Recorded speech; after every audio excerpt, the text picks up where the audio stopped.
Бүгін мен GERD-ті басқару бойынша кеңестер туралы сөйлесемін.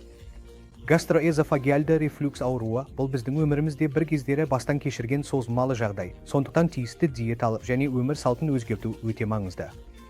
Өмір салтын өзгертуге мыналар кіреді. Егер артық салмақ болса, салмақ жоғалту, кішкентай, жиі тамақтану, тамақтан кейін бірден ұйықтамау немесе жатпау, сол жақ бүйірде ұйықтау, түнде рефлюкс мазаласа, көтерілген төсек, немесе қосымша жастықтарды пайдалану, түнде тығыз киім кимеу де бірдей маңызды. Диеталық өзгерістер туралы айтқанда, симптомдарыңызды қоздыратын тағамдардан аулақ болу маңызды. Бұл майлы тағамдар, ащы тағамдар немесе лимон мен апельсин сияқты цитрустық табиғаты бар тағамдарды қамтуы мүмкін. Сондай-ақ баяу тамақтану және тағамды мұқият шайнау маңызды.